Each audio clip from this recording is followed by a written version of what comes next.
Got it. Got it. I'm gonna go pee now and get my notes. This would have been so much better had you peed before. Well, but then I couldn't. Then I wouldn't do have this. some nuggets on me. Yo ho, a pirate's life for me.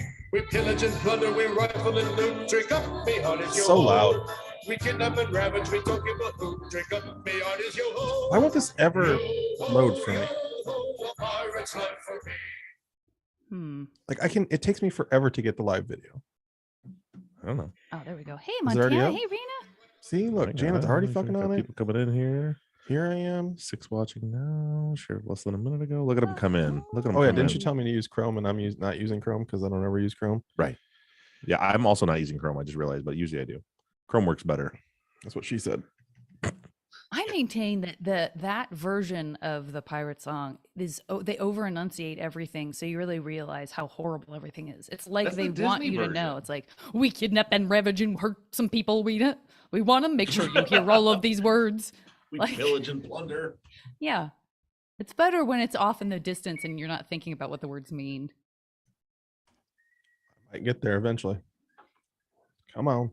Is it still playing? What's There happening? we go. I That's feel, fucking is someone Bob. whistling? But it's Oh, Bob it's whistling. Got it. Dismiss. Pirate Where did you go? Love. There you are. I lost you in all the windows. We got Dr. Shiloh. Dear friends, I'm sorry for Bob today.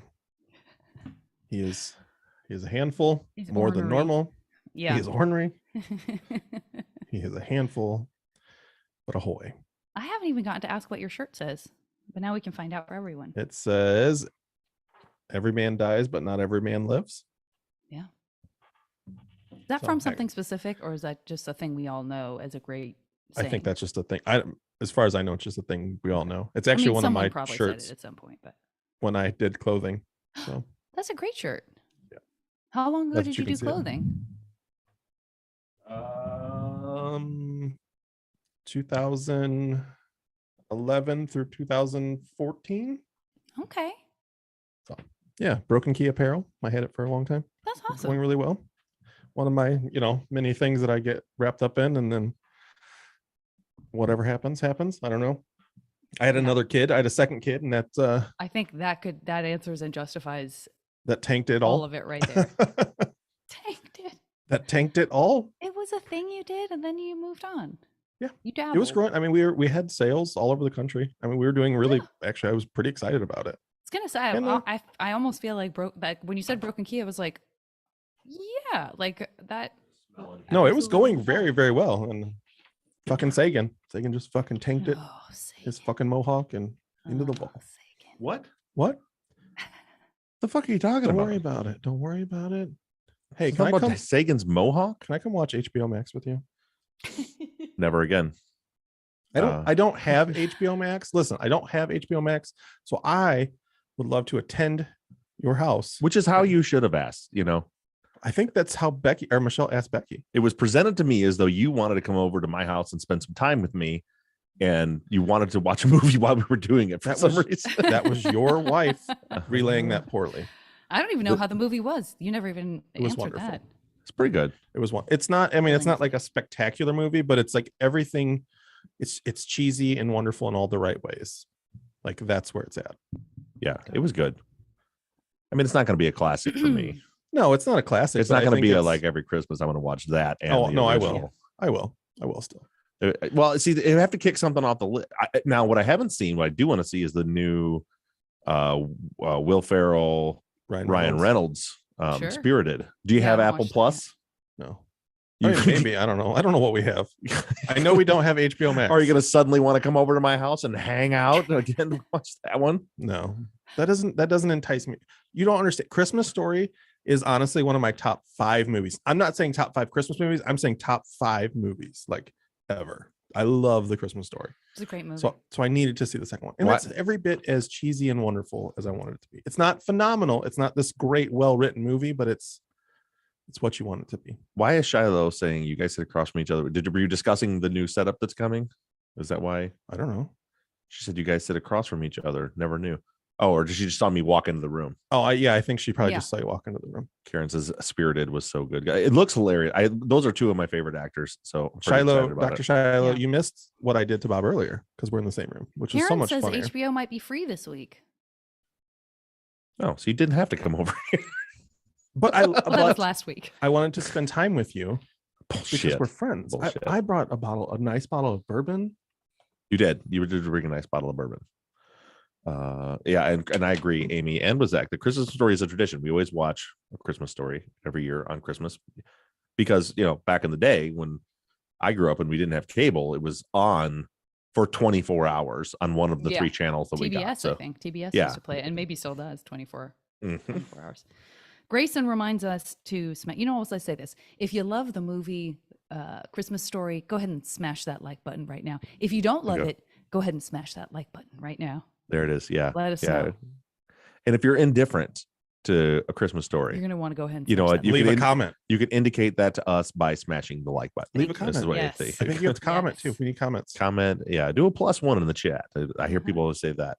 That must be for the algorithm too. Whenever you're watching like live stream, people are like, if you agree with me, do a +1 in the chat or do an X in the chat. Or it probably bumps the. We get plenty of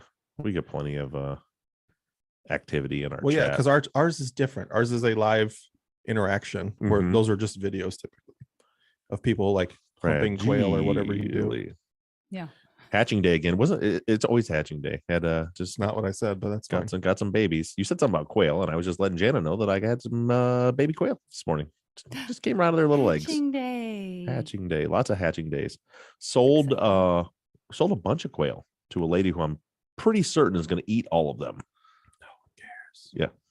No. She came over and bought a bunch of quail. And the cage that she was putting them in was full of blood and feathers. Oh no. I was like, what are you she's a big bird eater. She is. Okay. A true friend would just give Zach your HBO login info. That's what Liz says. Liz, I wasn't aware that would listen. This is how it was presented to me. Zach and Michelle want to come over and watch a movie. Montana, why did you put Japan? Did Japan beat Germany today? Is that what happened? Why is Japan? Is there a war going on that I'm unaware of? No, it's US, the World Cup. It's the World Cup is right now. And Japan was playing Germany. So I don't know if that's what she's, or if there's too much soccer in my household right now. Or is she just saying go Japan? Oh, because the World Cup has not turned off my TV in the last 2 days. You just watch soccer all day. Yeah, which is not my sport. It drives me nuts. Mm-hmm. I love football, American football, and my kids love soccer. So now soccer's on the TV. We live very different lives. Sunday, football day, American football day, Sunday, all day, goddamn World Cup. I didn't watch one football game. Oh, I didn't watch anything of any of that stuff. I worked out here. I worked, and then look, I was right. About 9 o'clock at night, I go inside, and then Becky allows me to watch one show that I still don't get to pick, but I get to be there for. Like I get some input. Like it's not the Real Housewives. See, it's Japan beat Germany. Yeah, good to know. World War III and a half. Oh, I suppose. God damn it! The whole reason I went out there was to get my notes. I thought you were going to pee. Well, I decided to pee, but I could have held the pee. I needed the notes. Oh, what a mess. He's a fucking mess. But quick, everyone. And he's singing. Look to see all the is that a bunch of jackets draped over everything? Yeah. There's a poker table right there. Yeah. Can And definitely there's see the jackets green on it. felt. There's my coat. We didn't even talk about deer camp on the pre-show. Trust me, you don't. I don't need to. You can't see it. The baby quail's over here. Just a little further that way. Right there. She's not looking at it. Right there is the baby quail. Wait, right there? It's not me. Right. You can't see it. Does it smell like quail in there? We go. It does. It does. Yes. Way more than you want it to. Like it's not. Because I don't think I want it to at all. No, it does. Way more than any of us want it to. What is? I love you, Mom. I don't like it. That's mean all. As hell. Mean as hell. I was Let just a man explaining tell his friend how he much loves him. I care for you, and that sometimes I wish I didn't care as much as I do, but I care for you. Yeah. Liz, I don't like any of this. What's And happening? she grows up and she grows up and she grows up. A bit of a, what is it, fuck? swingers? Shout out to Vince Vaughn, who works with Peter Billingsley, who we were just talking about, who's in the Christmas Story reboot. That's not what this means. We just had a little bit of a window of an opportunity Window to of talk opportunity. about this show. I did love the fact that Ralphie's the same, Randy's the same, Schwartz is the same, Flick is the same, the bullies are the same. Yeah, all gotta the get same. everybody back. Yeah. You just learned that? No, Janet hasn't seen it. I thought you said I just learned that. I'm like, we No, saw he that. loved it. He loved the fact, not learned. Love that. I don't listen when you talk, if I'm going to be honest with you. I don't listen when I talk either, so I don't. You clearly listen because I said nuggets and you lost it. I mean, could have done that intro without that funny. word. Didn't need nuggets. Nuggets. thanks to a couple of people said they like my hair. I just want to say I cut it myself. I had a dream the night before Halloween that I had bangs. I woke up and I said, babe, should I cut bangs here at home in the bathroom? Because I had a dream I had bangs. And he was like, I'm sure you're going to, so don't ask me what my opinion is. Right. And then within an hour, I was like, snip, snip, snip. Yeah. I feel like we talked about your bangs 2 weeks ago. We might have, but a couple of people just said are they new? So they're newish, but not too new because it was Halloween. I don't know why it was weird to me that you had to explain, like, no, it's okay that I said that because there was people that were asking. I can justify this. I've got a really good excuse, coach. Christy, yes, I have been watching Yellowstone, loving it. I have not, Christy. Not that you care. My wife is an asshole, and so it came out, the 2-hour premiere. That was mean. That was all. You just left it there. Oh, well, she's an asshole. It came out on the Sunday that I was gone at deer camp. And it was like, okay, I was like, we'll watch it when I get home on Friday. And then my dad was on Facebook and he's like, she put a picture up of her with a glass of bourbon that says having bourbon with Beth. I'm like, you bitch. Yeah. So I made her watch it. By social media and told on by your dad. All of that is right. That's right. She wanted me to know. She knew somebody. She knew that I wouldn't see it, but she knew somebody would see it. That's why she put it on the social media. Yeah.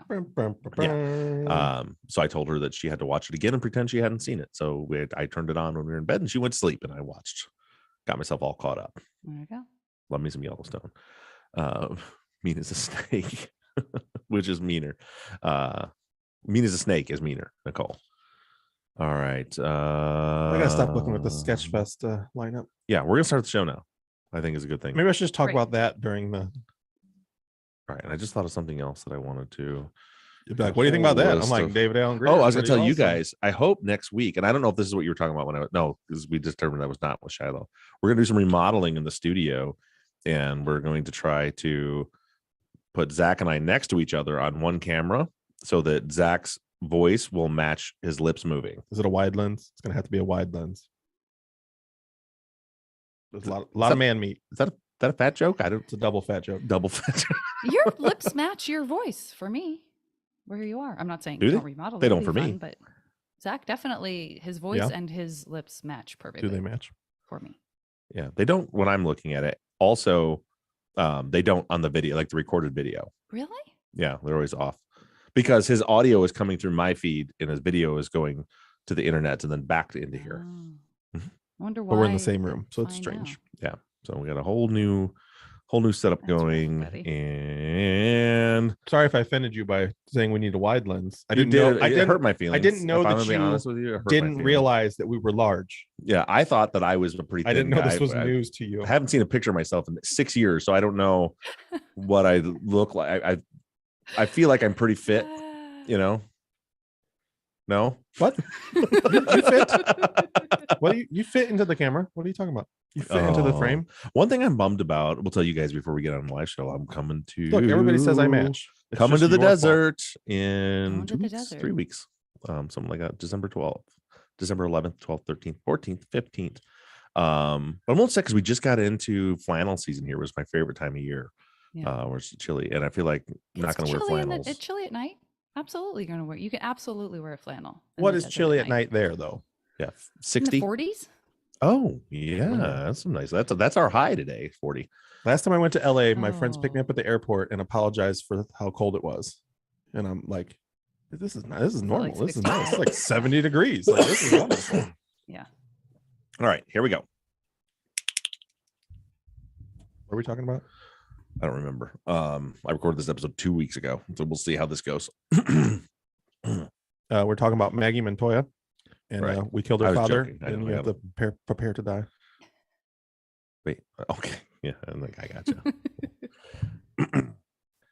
All right, everybody. Guess we'll go on with our nuggets that Zach talked about. You guys should know that intro took 3 takes because I'm a child and I couldn't handle Zach saying the word nuggets for some reason. But we're back. We're here, of course, with Janet, and you already heard Zach.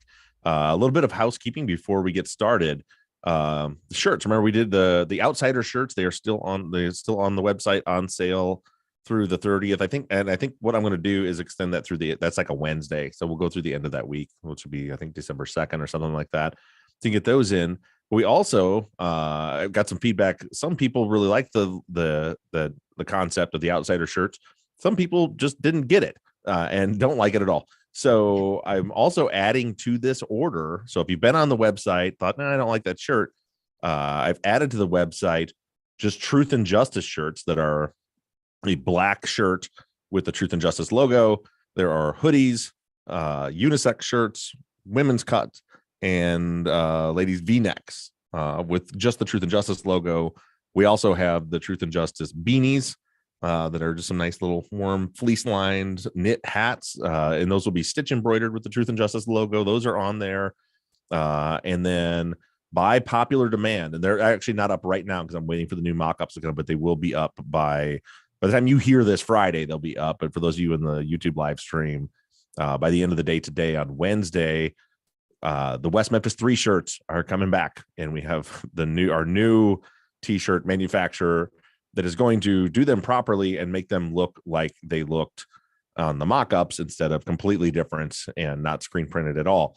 So those are going to be back up, and we're doing a little Black Friday action. So the Outsider ones are the same price they have been because people already paid the full price, and I didn't want to make them feel upset that they just didn't wait and get them cheaper.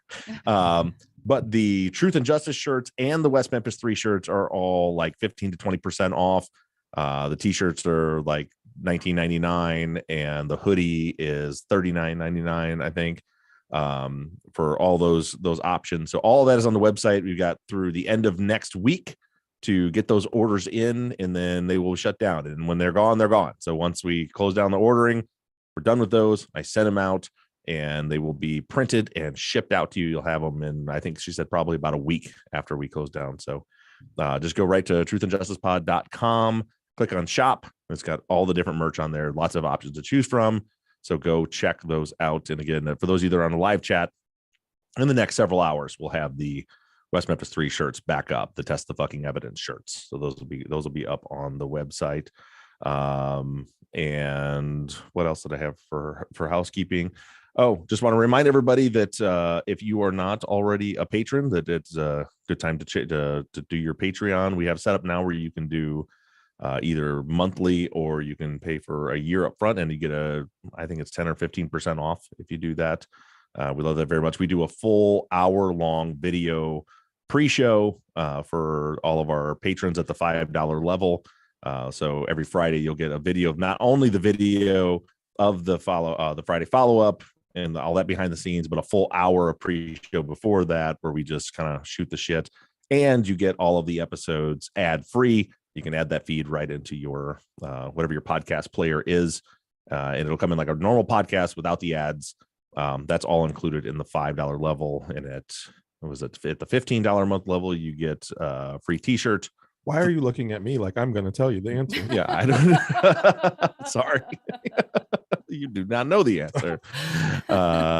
And at the $30 level, you get a hat, which somebody posted about the other day. They're really high quality ball caps. They're back order right now. It's going to be a couple months before we get them in, but you can get on that list. That's right, Bob. 5, 15, and 30. I just looked it up. Oh, I was Nice. we talking about the Patreon levels. Yeah. So yeah, we really appreciate that. It helps us with a lot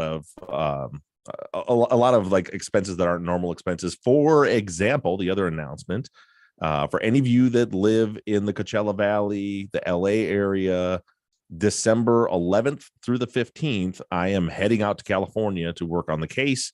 I'm going to meet up with Janet out there. We've got some obviously some casework we're going to do. We've connected with Dr. Shiloh, and I believe we're going to do a live show meet and greet Q&A while we're out there. So if you are in the California's big state, if you're in the Coachella Valley or LA area, I think we're kind of leaning towards LA area to do the live event. And that will be, we're hoping if we can find a venue to let us in for free, then it'll be free of charge. If we have to pay for a venue, then we'll sell tickets, but they'll be cheap. They'll be enough for us just to cover our cost to have the venue there. So that will probably be, sound like from Shiloh's schedule, it'll probably be Monday night, Monday the 12th, I'm thinking. Or it might be, well, it could be another night after she gets off work. So we'll figure probably shouldn't just put a date out there like that. Yeah. Pending, well, I said we probably. got to figure out the venue. So pending venue. Yeah. Date, venue, time, stuff, venue. all that. But just know, if you're out there, one of those evenings, you'll have a chance to hang out with me, Janet, Dr. Shiloh. And I haven't thrown this invitation out there yet, but the guy never tells me no. If we're in LA, I may even see if Jim Clemente will come out and make an appearance for that live show. So be on the lookout through the podcast. Obviously, we'll announce it, or social media. But we'll let you know. But we're going to be out there working on the case during that time. So I had shirts, Patreon, the trip.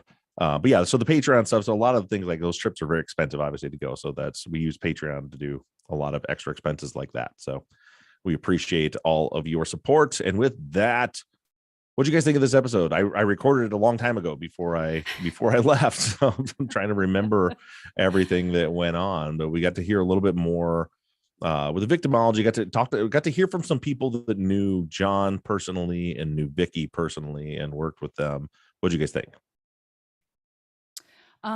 Zach, you go ahead. So to jump right in and start off, the first interview with the Gabby school teacher was a little alarming to me. I mean, she had a lot of gossip that I don't know how I want to feel about taking any of it for fact. I was really shocked by the fact that her telling the story of, I think we're on the same page about a certain thing. Yeah, of Becky threatening suicide. I was like, disgusting as a human being in general, but then like as a teacher too, like that was it was disgusting to hear. That. So hopefully, obviously, don't do that. Don't react in the way that she reacted. That was not great. What do you think? Did you take anything away from these interviews, Janet? I mean, I think I don't know how helpful this is, but I continuing to have this sense of like how sort of isolated they were. Like even just hearing from her coworkers, like how beloved she was and how everyone, she was everybody's friend, and people said similar things about Becky when she would come to visit, and John kind of being there, but it still felt like it sort of bolstered this idea of them just not really having lives much outside of kind of going home and being in their small community, and then not really being close to people in the community. I agree with what both of you said. The teacher one was really tough because you want to feel like you're going to get a bunch of useful information out of it, because there she is living catty corner from the house. So you think, oh, this could be really important. Right. And then it ends up feeling more like, that gossip person that we all know who's like, no, I don't want to say anything, but I'm going to say 10 things that probably have no bearing and just end up making people look bad. That was hard. And she was trying to be helpful, but and we're going to get more of that. Some people, I know this is one of the questions, Janet, so I'm jumping ahead on it, but like some people asked about like Sharon Coleman, because she was mentioned. She was the person that lived right there near them also. I'm going to put her interview out as a bonus for people to hear, but it's a lot of everybody like, no, it seems like everybody's like, yeah, I knew them really well. Then you get to listening to them. It's like, well, you didn't know them really well. You haven't talked to them in years, and you just kind of have an idea and a bunch of, kind of rumors about what you think happened. And another question I didn't include in the outline, Janet, because Janet was traveling, so I had to put together the outline this week. Somebody in the chat, Nicole, says, did she just say catty cornered? there was a whole question and debate whether it's catty cornered or kitty cornered. Kitty corner. I think it is kitty corner. I don't know why I said catty corner. I think it's either. I think it's I've heard it both ways. I've heard it both ways as well. Not that I it don't even know matters in the why slightest it bit. exists. I don't know why that term exists at all. So I really don't know what the. Well, how else would you describe someone who's not directly across the street from you, but just one house over? Oh, I mean, course, wait, is kitty that how I'm corner. sitting from you right now? they're kitty cornered. sitting from you right now? Yeah, Zach is currently sitting kitty cornered for me in our studio, across the table at an angle. Kitty corner. Catty cornered. All right. Well, with that, let's go ahead and get into questions.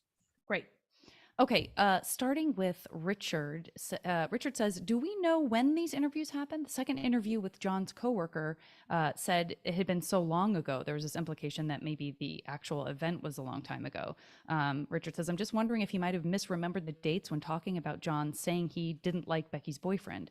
And also, did he say that Becky had told him she was quitting Denny's? That would seem to validate Chuck's account of Becky coming back to live with him again." So if that's Devin's interview, correct? Mm-hmm. That was in June of the following year. Well, we think so. Okay, according to the report, it's in June of the following year. Yeah. The report that I put up. Look closely though. What does the date say? June 26th or June 25th, 2006. Right. That would be the June before the murders. Yeah, I was going to say. Oh, it is. 2006. You're Yeah. right. And so that's what I was going to say is this is really weird. And there's no time on it. Yeah. It's very frustrating. So let's start with Maggie Montoya. It almost seems intentional. She's the neighbor. There is no date. There is no time. Even so, I went to the transcripts are posted for the ones that we have. One of them we don't have. But it's like never listed. And so I went back and listened because sometimes at the beginning of the interview, they'll be like, "This is Detective Eichelt. I'm interviewing this person on this date and this time."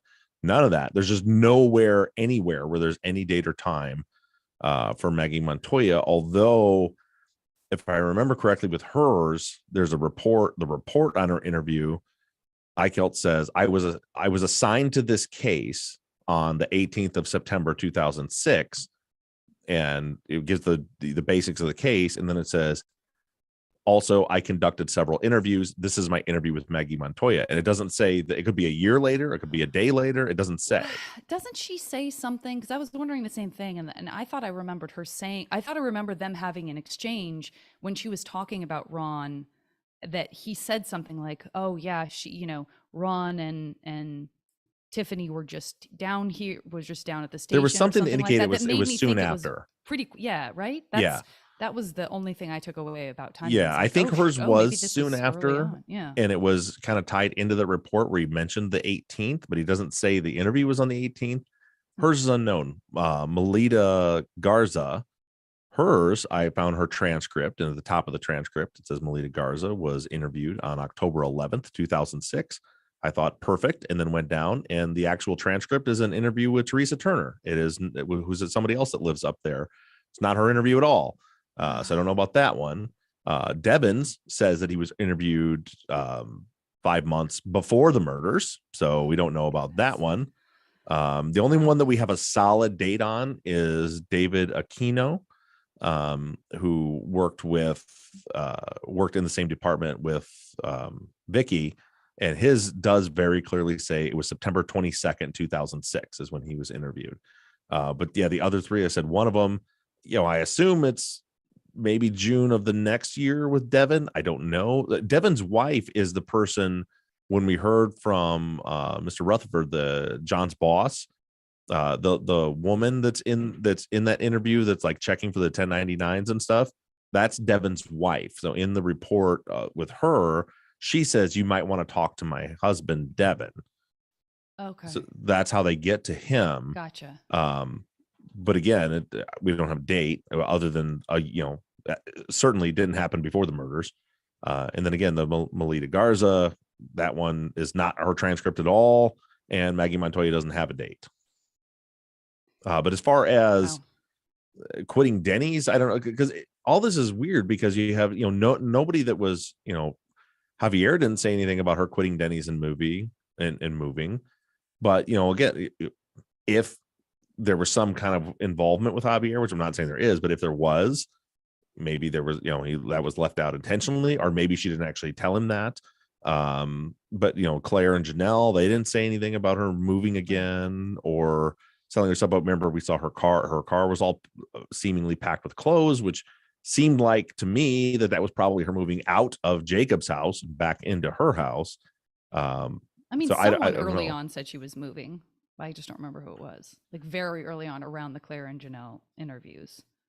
I'm not Yeah, saying you may it's them. you may be right about that. Someone was like, or it was like, or you know what? Was it in the police report? Was it in the report of the evidence that said like evidently she was moving or she was in the Yes, middle that's of what moving? it was. It was because her clothes were packed up in the back of the car.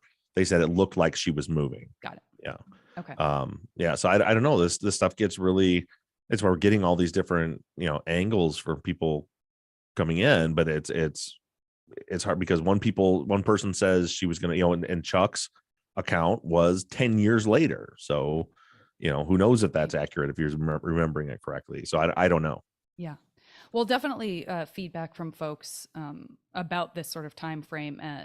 Valeria also says, similar to what Richard was saying about this idea of someone not liking someone's boyfriend, us not necessarily really having a sense of how much we can really tie that to Robert or not. Valeria says, as at least 6 months had passed since John had worked with Devin, Devin was really guessing at when John may have said he didn't like Becky's boyfriend or one of them. There really is nothing to say that John was definitely talking about Robert, is there?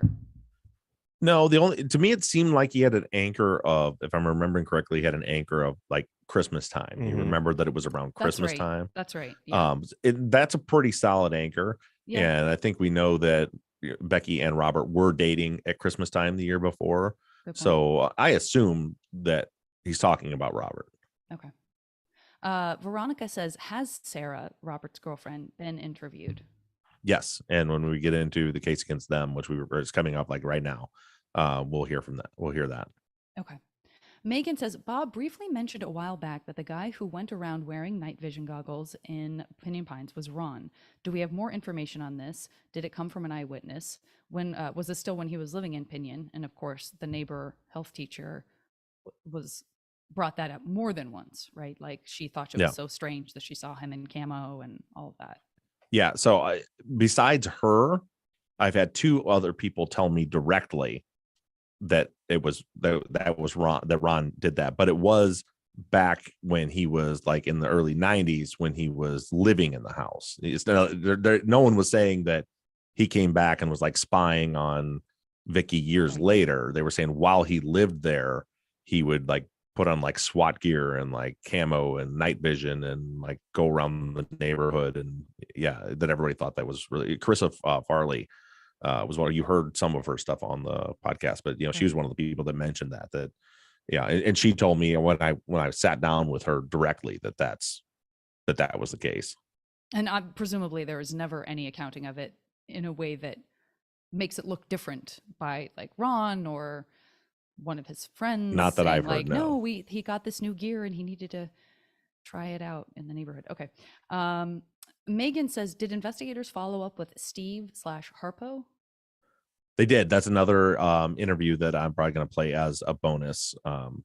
When his interview, there's a recorded interview with him. So Harpo does talk. He does. Yeah. All right. Yeah. Only to the police investigators. I tried to get him to talk to me, and he did not. I saw that he had written a fan brought this up on the fan page that he had written a little note in the online obituary for Becky. Right. So that was pretty interesting to see. Yeah. And it was a nice note. It was a nice note. Yeah. It was a heartfelt note. Mm-hmm. But it was nice to see that he had some communication there. Mm-hmm. Great. I just want to shout out the YouTube chat. I was afraid I was missing a ton of stuff. What I've been missing for the most part is the origin of Catty Corner. So I feel still pretty caught up on the case. Okay. Abby says, what department did Vicky work in Macy's? Was she a sales associate or in the stockroom or something? I thought she was in the shoe department. I'm sure you'll cover all this in the episode on their finances, but I thought I remember that she worked in the women's shoe department. Sorry, Abby, I spoiled that there. I did too in 2012, and it occurred to me that sales associates worked on a draw commission, at least when I was there. This meant for me at least that my pay varied a lot per paycheck, particularly between high volume seasons. Like, for example, summer was always pretty slow, but Christmas, Easter, back to school, etc., brought in a lot more money. So that's, of course, in reference to you talking about the pay stub and kind of doing the math on that. And trying to figure out like sort of something consistent about Vicky's. Yeah, and that's exactly right. She worked in the shoe department. She worked on commission. And you could see on that pay stub. So because of the fluctuations, that's why I just gave an average. I just took her year to date divided by the number of hours that she'd worked. And it, to that point, I don't remember the number I came up with, $11 and something per hour or something, is what it averaged out to be with, because her base pay was $7 an hour. But you're exactly right. She also got commission on top of that. Got it. Excuse me. Kathy says, has any info been shared about Vicky's vacation? Did she go alone? And if so, where and why? Was anyone questioned about anything going on at the house while Vicky was away? And this, I think, is in reference to the conversation about Vicky having been on vacation for 2 weeks. But then it sounded like, didn't she say she didn't go anywhere? Or am I misremembering? Yeah, no, that's exactly what they said, was that she'd come into the store the Friday before she was killed, which was, the tail end of her 2-week vacation. And she told him that, John had to work. And so they ended up not going anywhere. She was just home for those whole 2 weeks. And she was due back in Monday, the day after she was killed, was when she was due back into work. And that's, I got to tell you, like, I really feel like there's something going on here. I really think that the tension of, I won't say ours is misplaced because we're trying to cover everything, but the attention and direction the police were going, I feel like is the wrong direction. There's something happening, I think, with John and Vicky. I think there's something going on with their finances, which we're gonna get into, not this week, by the way, but just because it's I plan on doing it this week. Then I remembered it's a short week and I'm not going to make Kelly and Shane work on Thanksgiving and the day after, so it'll be next week. But it's just, and I say this over and over again, I know I sound like a broken record, but like when I'm investigating like fires or whatever, you're always looking for the thing that changed. And it's like, right before this, there's like a vacation, the vacation gets canceled. And then she's like really badly wants to go see Tiffany and go stay there. And, Vicky does and get out of the house. And then that ends up falling through. And then it certainly feels like, at least on Vicky's part, that she wanted to get away, wasn't able to, and then she was murdered. Right. So I don't know that that's where things are going, but to me, like, that's what's setting off the alarm bells. It's not this teenage drama. It's not all that stuff. It's, it's not Ron. It's like something's going on here with these two. And time will tell if that plays out. But for me, just so you guys know where my head's at, like, I have alarm bells going off that something was up. They were supposed to go on a vacation. They didn't go. She wanted to get out of there for the weekend. She didn't go. And then she ended up dead. Right. I'm so sorry, you guys. Some sort of like the heater came on, even though we thought we turned it off. So I'm trying to figure out what to do. I'm so sorry. I just don't want it to ruin the recording. You can't? It's like as loud as you would imagine a thing where there's a vent like right there. I don't, but I don't know. I think Brandon might have left. Kelly should be able to pull that. Okay. No, she should pull that out. Okay. Like we so carefully were like, okay, this won't turn on. This is not going to happen. That's unplugged. None of this is going to happen. The fun of recording in an Airbnb. Sort of fan is on. Yeah. And immediately a jet flies over. So sorry. That also happened, by the way. While I was listening to figure out what the other sound was, a jet passed over. Okay. So Sarah says, it's been understood based on what several different witnesses said that Becky and Robert broke up February, March of 2006. But in Maggie's interview, it sounds like Robert and Sarah were dating autumn of 2005. Can you clarify the timeline? I can't really, because we have so many different accounts, but I don't think those two are mutually exclusive. Is that the word I was looking for? Like, I think they could very well have, I think they probably were dating in the fall of 2005 through winter of 2000, and then broke up in January or February of 2006. You're talking about a 6-month window there.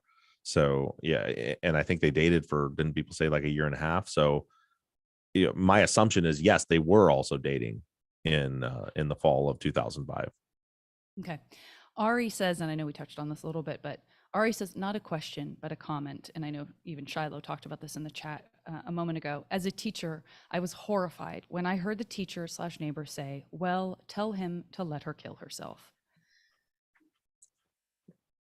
Yeah. I mean, I don't think anybody would disagree with that. That was, that you just don't, and I tried to think, like, times different. But no, that's not an excuse. Like that was pretty horrible for her to say that. Yeah. And everything she was saying seemed so gossipy too. It's like, is it even true? Well, yeah. It's hard. It's hard to hear someone who, and I, by the way, both my parents were teachers. All my love goes to teachers. You deserve so much more than you're paid.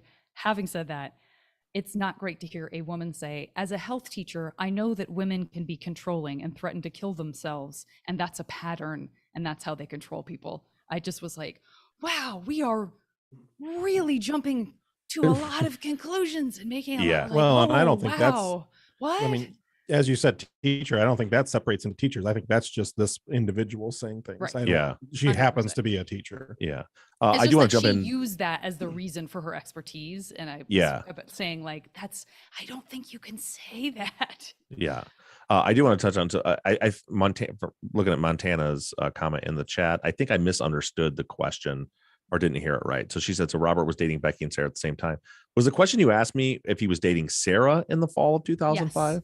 Yeah. Oh, Robert and Sarah were dating autumn of 2005. I apologize. I thought they were asking if he was dating Becky. No, my understanding is he and Becky broke up January, February of 2006, and then he started dating he and Becky broke up, and then he started dating Sarah after that. I do not think that he was dating Sarah back in the fall of 2005. Got it. Kristen, of course, had asked about Sharon being interviewed. You already answered that. But Kristen also follows up with wondering if Julie, I don't know if we covered this, if Julie or Lila were interviewed. A couple of other names that came up. No. And I searched high and low for them by every possible spelling of their first name, last name. And if they were interviewed, it's not in the file, which is another frustration. And that's what I was kind of touching on earlier. It seems like they went and checked off a couple boxes with John and Vicky, but I think they were so convinced that Becky was the target. And I've said this before, I think they thought Javier was their guy at the beginning, that they were just hyper focused there and just didn't really like, especially when she said, go talk to Julie Chasen. She knows her better than anyone. Go talk to her. Right. And then they don't go talk to her. Right.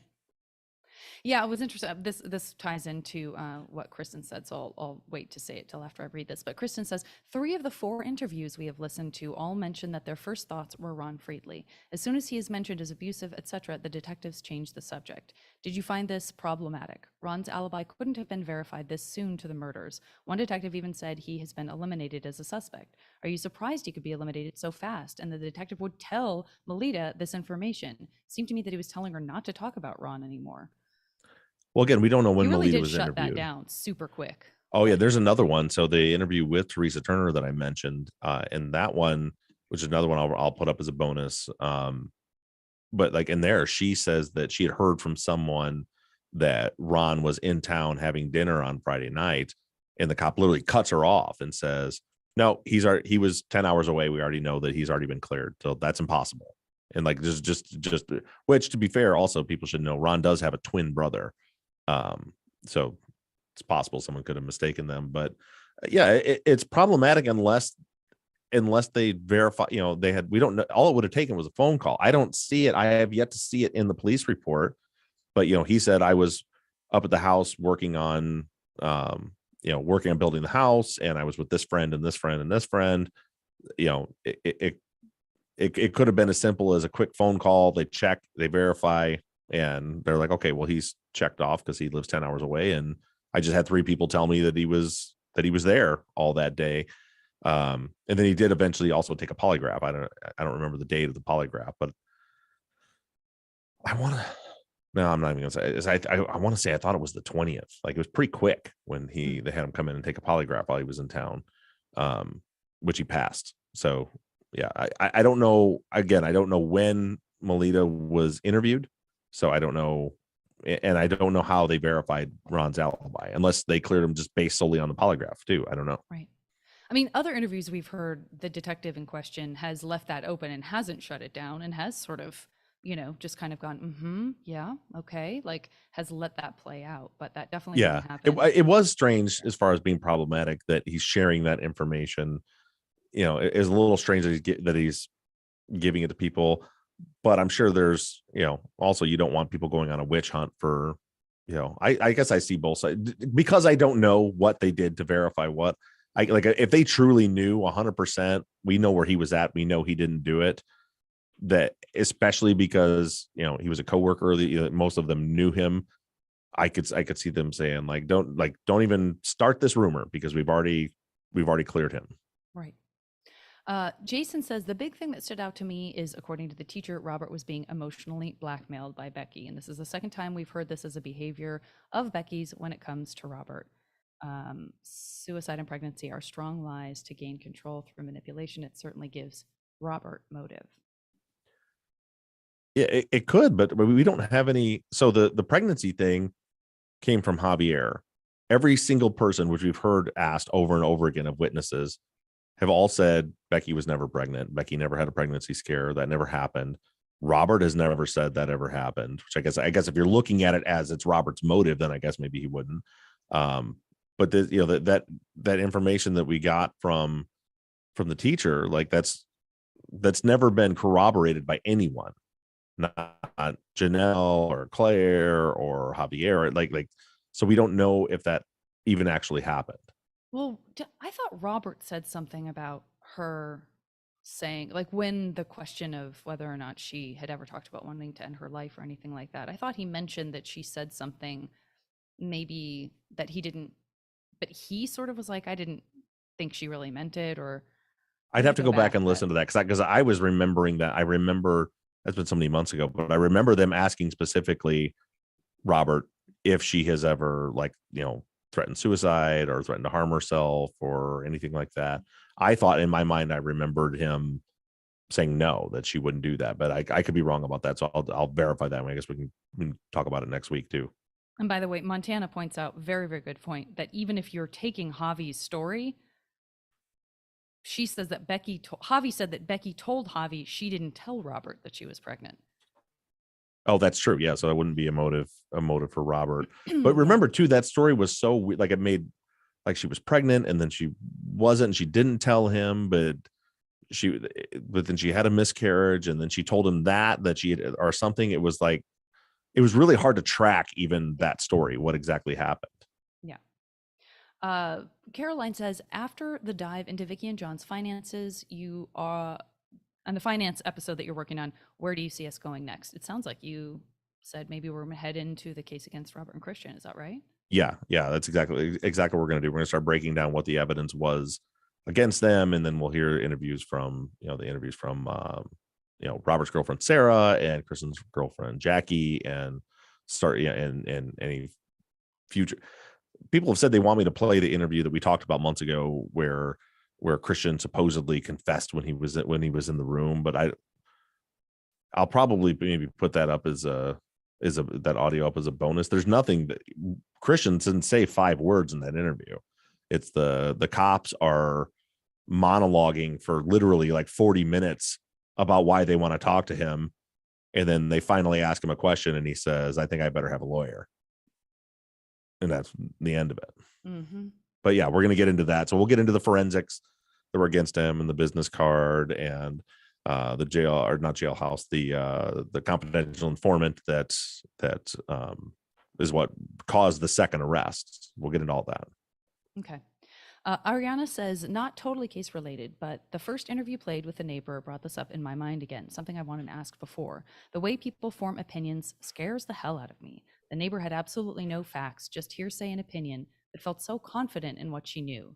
I imagine people like this on a jury, not basing a verdict on actual facts, but being judgmental and opinionated.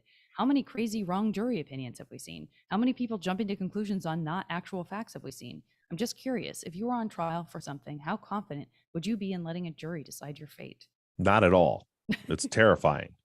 It's absolutely terrifying. And I've said this for years, like something needs to be done with jurors to better educate them, to better, not watch a 5-minute video in the jury room where everybody's looking at their phones when it's going on, because it is terrifying. Just human nature in general. I mean, shit, look at, that's why I don't do social media. Like social media has turned into, anything that I hear from anyone or any opinion I have, is now fact. And if you don't agree with my fact, then, then I'm going to attack you. Well, the same mentality goes into the jury box, into these witnesses. We hear it all the time. Somebody hears a rumor, or it could just be, for example, they don't like Ron because 20 years ago, Ron was abusive to Vicky, or they heard Ron was, that now Ron's the guy. You better check Ron. Ron's the Ron, it's, I wouldn't be confident at all. I would be terrified to sit in front of any jury right now.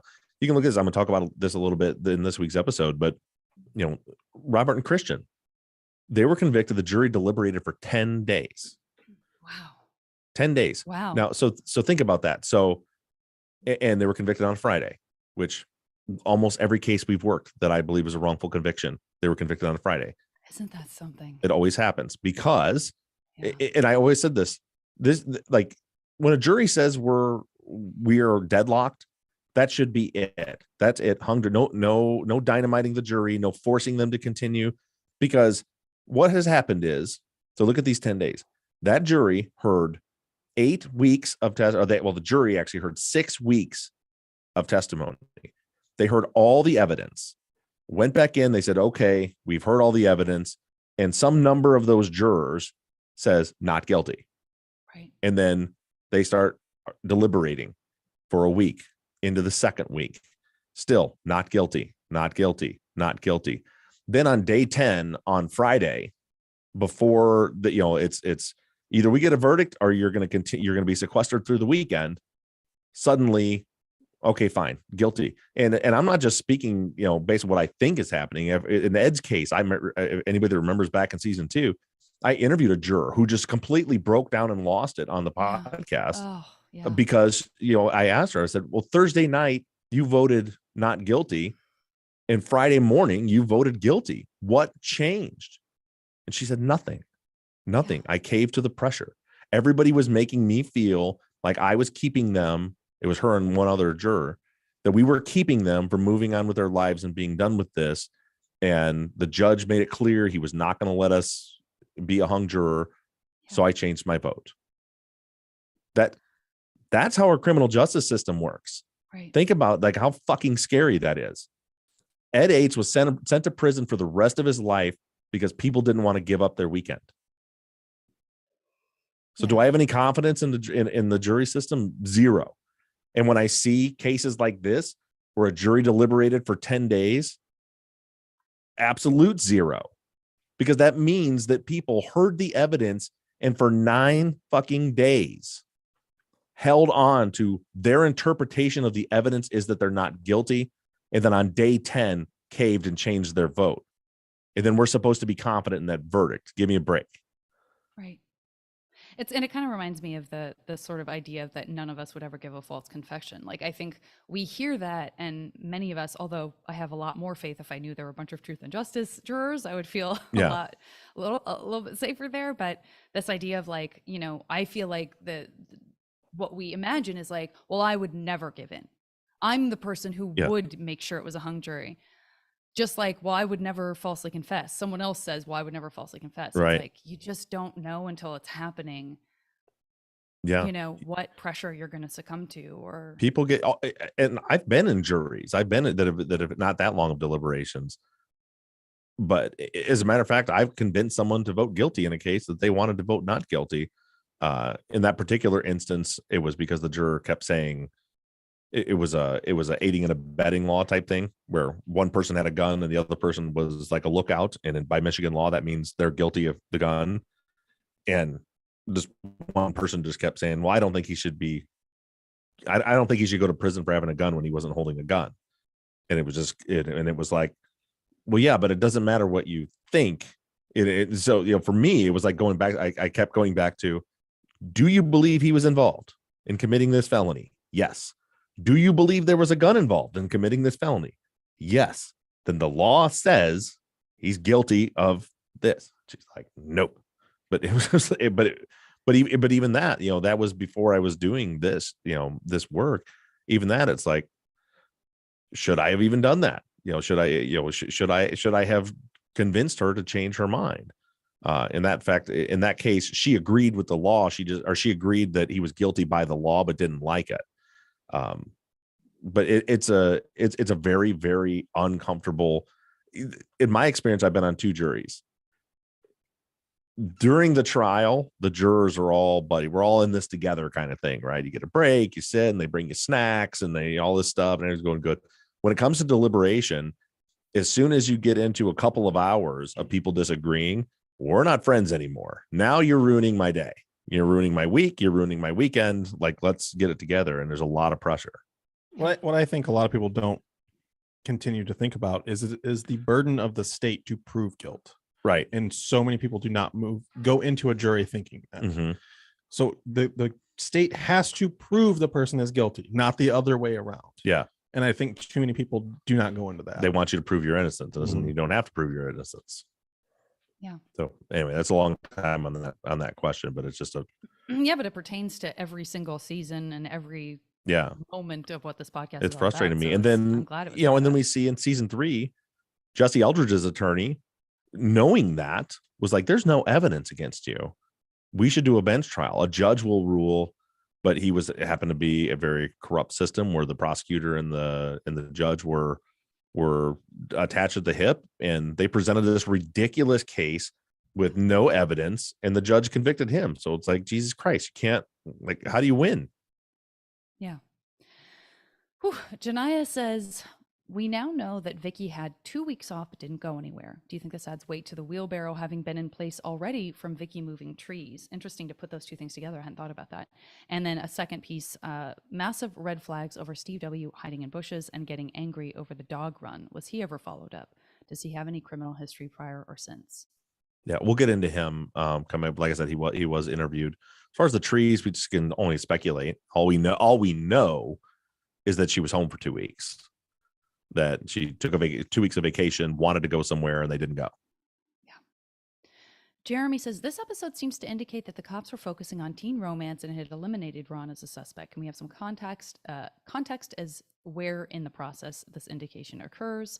I'm not saying Ron is a suspect. It just seems to me that these interviews are rather preliminary, and I would anticipate a lot of evidence gathering about John and Vicky's finances, payments from Ron, etc. It would have taken some time to actually dig into those records. Did the cops ever actually do the work? What I hear is preliminary style interviews being performed as long as 10 years into the investigation in previous episodes, and interviews about teen romance. You're 100% right. And again, I don't know how Ron was cleared other than the polygraph. They always say take a polygraph to clear yourself. So, which they rarely do. If you pass a polygraph, in his case, they did. I don't know. I still haven't seen in the records where they actually called and verified his alibi. I don't know. But what you're saying, Jeremy, I agree with 100%. Like they seem to be completely hung up that it has to be because of this teenage drama. I think they started off thinking Javier's our guy. I think they were sniffing out the changes in stories and inconsistencies, stuff like that. Something seemed fishy with Javier. And then later shifted that over to Robert and Christian. But in any case, like, their focus was on the teenage drama, that it had to be the teenagers, which, when you think about it, when you think about the crime and the severity of this crime, it almost seems silly to think that any teenage drama could relate. You see teenage drama related, that ends up with someone, getting into a fight and getting strangled. And certainly this stuff happens, but to turn teenage drama into a family annihilation and arson, like, those two just don't connect to me. It doesn't make sense that someone would go to these extremes just on its face. I'm not even saying that's not the case. But it's weird to me that they got so hung up on the fact that this had to be about Becky. Yeah, I would say, just to give credit where it's due, I do feel like we've heard interviews where even investigators talking to the teens are trying to find something. We do hear people saying, did Becky ever talk about any sort of weirdness in her family? Was there anything going on with unwanted guests that came in? But you know what I mean? Like, they are asking the questions. The problem is that no one ever has any answers. And I'm not saying that every single interview is like that, but shout out to the investigators who did bother to ask those least bigger ask those picture questions. and we're trying to like mine for that whenever possible. Yeah, just but seem those like are the you're also questions pumping up too that empty. we, have complained about, that they didn't ask the right follow-up, like, Right. and they're not always, they're different investigators sometimes, but sometimes people would say something and it's like, oh shit, that's Yes. important. Fair And they're enough. like, Yes, of let's course. move on. Right. It's frustrating. But yeah, Right. I get what you say. There were a few instances where they did ask about anything going on with the family. Yeah. That implied, like, in fact, I think there was even one where someone said, like, yeah, but killing, we're talking about a family. Like, I think there was even an interview where even the cop was like, well, I don't know. I mean, we're talking about something that would forces somebody to kill all 3 people. Like, I don't think it's some small thing. Right. And then And they actually ended up Kristen Hunter in the YouTube chat she just said, especially 2 teens, ! And that's a more important point than I think people realize. This level of overreaction and violence and complete disregard for human life at all, like I said, doesn't compute to me that that's from any kind of teenager drama. It's a special kind of person that's got that can take something that small and make it into something that big. And we're talking about, for Robert and Christian to be the 2 that did this, you just happen to have 2 guys that have that level of violence and hate and anger in them all over. It seems Dr. Shiloh, I'm sure, could speak to that more about, what are the odds that happened? But we're going to get into more of that stuff on Sunday. I don't want to keep going on and on about it, but I've just really taken this week and just kind of taken a step back and looked at things, and it's kind of like, what are we doing? Like this just seems insane to think that this would happen from any kind of teenage drama. And yet. Okay, Solomon says, I know this is a process, so I hope I'm not getting too far ahead, but based off the investigation we've heard so far, I don't see how any arrests were made in this crime. No concrete evidence or even circumstantial evidence that anyone that knew them had a hand in this slaying. Would you agree? Yeah. I mean, there's no, my approach to this has been, let's go back to the beginning. Let's go where the leads take us based on what the information we have from the police report. And that's why we've been so long to get back to Robert and Christian, because there just hasn't been anything in the timeline that has pointed to them. They were interviewed and told a couple stories that seemed to line up and seemed to match up with some phone records and things. And, they moved on. But yeah, I've seen things that are like, well, that's suspicious, and the changing stories and the lies and stuff like that. Like, I've seen that, but I have yet to see anything that to me indicates like, oh, there he is. There's our prime suspect. I don't have a prime suspect right now. And we should, right? And that's why I was saying, like, when I'm looking at really trying to look at like the victimology and what was going on, I'm like, I think we're barking up the wrong tree. And again, not by mistake. That's our job, is to look at every single possible angle. But it's taken a long time to get through this angle of Javier and Jacob and Austin, that whole friend group and all that stuff. And it's like, we shouldn't, if this was based on some teenage drama, I don't feel that we could have gotten this far and this deep down that angle and not had an aha moment somewhere in there.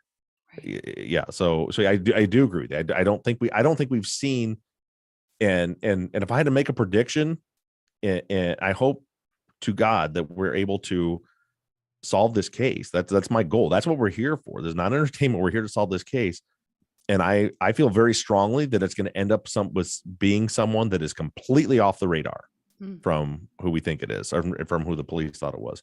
Similar to the Delphi, the Delphi case. Everybody's looking here, and here, and it's like, oh, here's the guy that got arrested. That is, no one ever even heard his name before. Right. Whew. Well, that was our last question. Which you knew, that was because it? You're the one who put the outline together. I don't remember what I did yesterday. So, with all that being said, Sunday's episode is going to be, I'm going to try to answer for you guys why this case.